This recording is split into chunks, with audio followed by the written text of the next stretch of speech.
The United States combatant commands were developed to join branches of our armed forces in common cause across diverse fields of battle.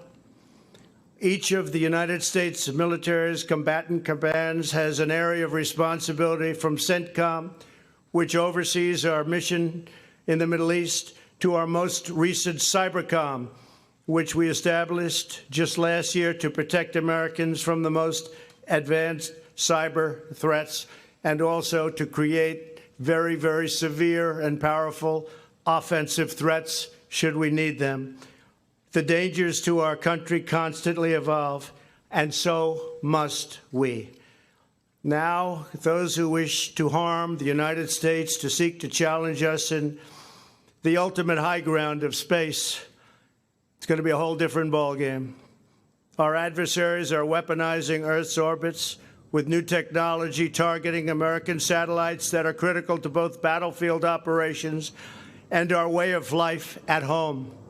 Our freedom to operate in space is also essential to detecting and destroying any missile launched against the United States. So just as we have recognized land, air, sea, and cyber as vital warfighting domains, we will now treat space as an independent region overseen by a new, unified geographic combatant command.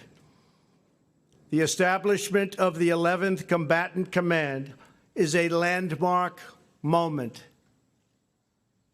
This is a landmark day, one that recognizes the centrality of space to America's national security and defense.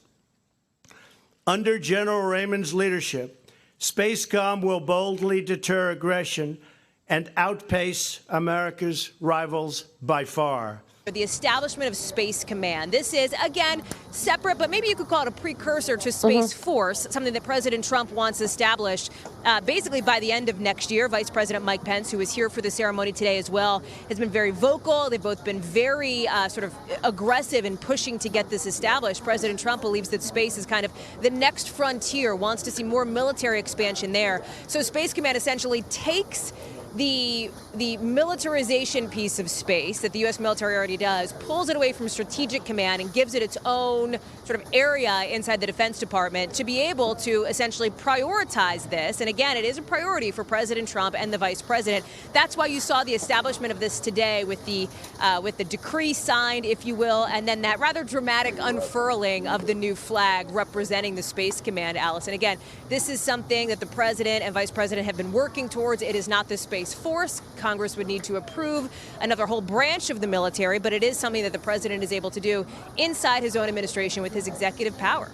Yeah, Hallie, I was going to ask you about that. We know there is a difference. The president able to make a move here on the Space Command. Congress would have to get involved, though, for the Space Force, of course, you said. 100%. Okay. Yeah, absolutely. And that is something that, there's question marks around, just given sort of the expense of that. But there is, concern, I think, in some quarters of Washington here, and obviously inside the White House, that the U.S. is essentially getting outmaneuvered when it comes to establishing a presence in space. Want to make sure, for example, the Russians don't outmaneuver us there, and that other countries who are putting more resources into the next frontier, if you will, that the U.S. in the eyes of the White House is still able to sort of play, if you will, or be aggressive in that realm.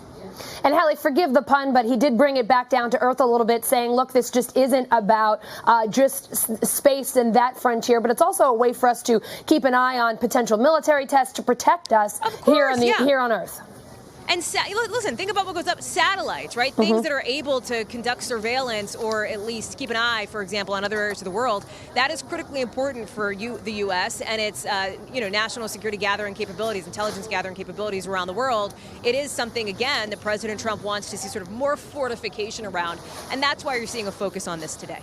All right, Hallie Jackson of the White House, thank you so much. Where the president says he will not be going to Poland. He's staying here because of the hurricane, but we do have Space Command. Thanks so much. Sure.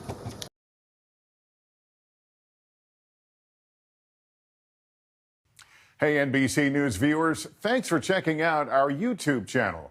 Subscribe by clicking on that button down here and click on any of the videos over here to watch the latest interviews, show highlights, and digital exclusives.